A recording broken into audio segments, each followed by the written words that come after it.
We have Dr. Fariborz Ghadar, Director of the Center for Global Studies at Penn State and a former investment banker at the International Finance Corporation at the World Bank Group. He is currently in Shanghai, China. What do you think of the global bailout and rate cuts? Well, we have a situation where really there has been a number of deficits in some of the large economies in the world, particularly the United States, where we've had a significant budget deficit of about $500 billion this year, without including the expenditures for the war in Iraq and Afghanistan, and now the 700 or 850 billion that we're going to be spending on the bailout. So we have a budget deficit. The savings rate is low, so we have to borrow from abroad. So we have in the U.S. we have a current account deficit. These two things have basically caused us to spend a lot of money to get out of the situation we have, where we borrowed a lot of money from overseas. And then there was regulatory issues that caused some problems with first mortgages and now probably credit cards. So we have a situation where people have to come out of this crisis of, financial crisis, and also a crisis in the belief that the system can persist. So now what we've got is all the central banks around the world getting together and pumping money to turn things around, and we've got the U.S. pumping about $1 trillion, and the other countries are spending, are going to be basically pumping another $1.5 trillion into the global economy. So with $2.5 trillion, we hope to turn things around and bring confidence back into the market. But once you spend $2.5 trillion, you should expect eventually, once we get out of this short-term mess, to see inflation pick up in a big way. So yes, we're going to get out of this mess, but then we're going to have another mess in our hands. Okay, it's kind of like coming out of one big mess and going into another big mess, you think?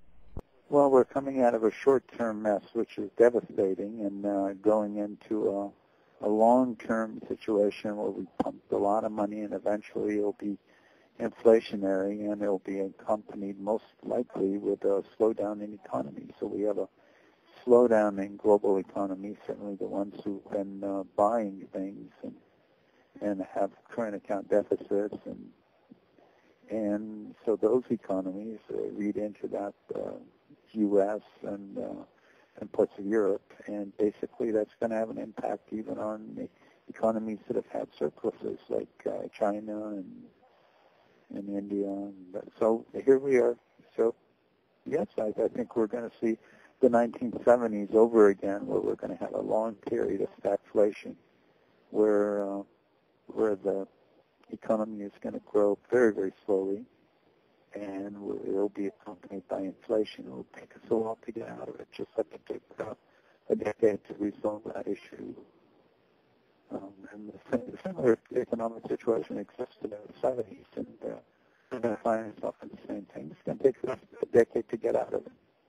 Okay, now, recently, a couple of days ago, the Fed lowered the rate. How low do you think the U.S. can lower? Can they actually go down to zero, or is that going to happen?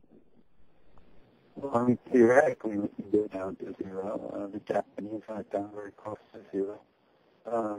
But, I mean, we've already come down from, 5-6% to 1. I mean, so, I mean, the rest of it isn't very much to go, so it doesn't really matter whether we go to zero or not. Theoretically, we can. Will we? Probably not. Will it make any significant impact if we do? Not really. I believe that in terms of reducing interest rates, we basically shot our last bullet.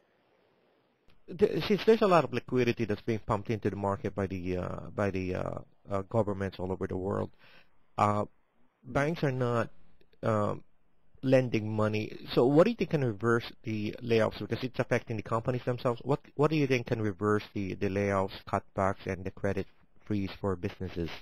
Well, I mean, the hope is that we put so much money into the system that the banks feel comfortable and confident, and that basically they'll be, starting to lend to each other, and basically companies will eventually start issuing, basically paper that people are willing to buy and banks are willing to hold. If it is, if you look at what's happening, if you've got money in a money market, you got nervous and you start pulling it out.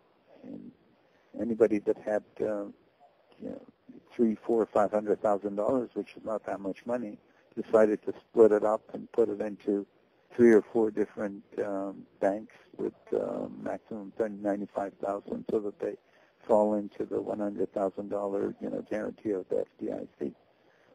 That has been expanded, and now they made it $250,000. That's another step to make people feel the bank money is secure.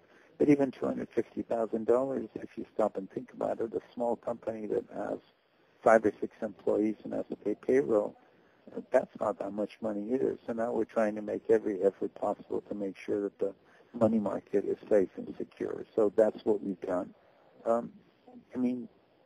We've taken all the necessary steps from the central bank's point of view to make sure that people feel comfortable that the money in the banking system is safe and secure. And that eventually will turn things around. But once you pump that much money into the system, you can't take it out that easily. It's going to be there, and eventually, you're going to have to pay for it somehow.